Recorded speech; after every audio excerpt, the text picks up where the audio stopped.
I want to talk about one of my favorite topics again. I want to talk about credit card debt. And nobody covers this better than Wolf Richter in Wolf Street. He has a new article out, and his latest piece is called Credit Card Delinquencies, Balances, Burden, Credit Limits, and Collections in Q2 2025.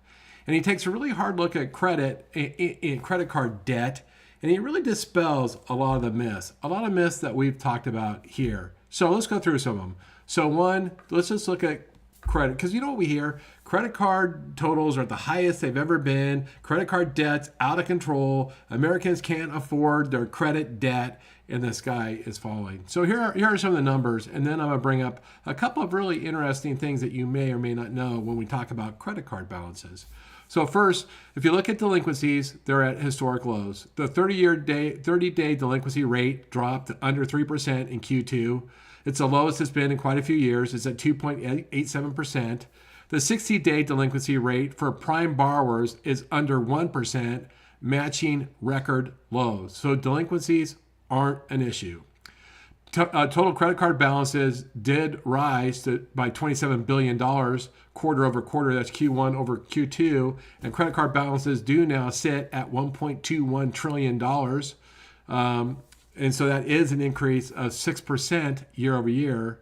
But here's the thing. This is the first thing you have to understand. And Wolf does a great job explaining this, is that the balances that are used to calculate this number are at the end of the month before payments. It's really important to understand that.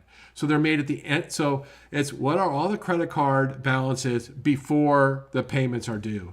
And here's why this is important. First, you have to understand a new reality. In America today, most consumers, their primary method of purchasing is credit cards. It's double what debit cards are, and it's so if you used to look, it used to be debit card, check, cash, or debit card, cash, check. Now, credit card payments far exceed all of that. As a matter of fact, Americans are going to spend $6 trillion on their credit cards this year. It's just the method of payment. That doesn't mean it's outstanding debt, because the vast majority of Americans pay off their credit card balances every single month. So we hear that there's $1.2 trillion in credit card debt. Yes, but that's before payment. After payment, that is a small fraction, and that's where you're being misled. The other thing which we've talked about quite a bit here is that we need to look at what credit card debt is to income, what to disposable income. And as we've talked about here repeatedly, credit card debt plus other unsecured consumer debt is just 7.76% of disposable income, which is exceedingly low. Exceedingly low. Is that incredible? And so then one other thing, banks keep increasing consumers' credit limits. In fact, they've increased credit limits to a record $5.23 trillion today, which leaves over $4 trillion of unused credit available. And that's another thing. People aren't irresponsible using their credit. We're only using the fraction of the credit that's available to us. And then most of us are paying it off at the end of the month, right? And so the story on credit card debt is nothing what you expect. And of course, there are virtually no collections. The total rate of collections is at a historic low. It's less than 5%. And so if you take all this into consideration, here's what you have to do. You have to dispel the myth that this out of control debt, household debt, personal debt, unsecured debt is preventing, today's first-time home buyer from buying a home. It's not. It's not at all. And so you really got to cut through the noise, get through the psychology, the emotion, and really start to help people understand not only the importance of owning a home, but the way to be able to do that very thing, to own a home. So I'll show you quickly. Here's what the article looks like.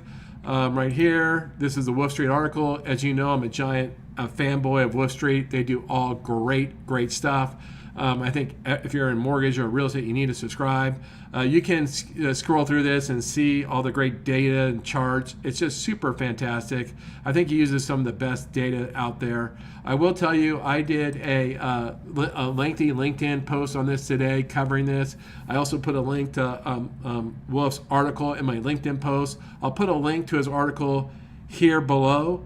With that, I hope you're having a great day. I really appreciate you giving me a few minutes. I hope you got something out of this. This is, I don't know, I'm passionate about this topic because this makes me mad how the media is just totally contorting this. But anyway, hope you have a great day. I appreciate you giving me a few minutes of your time. And I look forward to talking to you again soon. Thanks so much.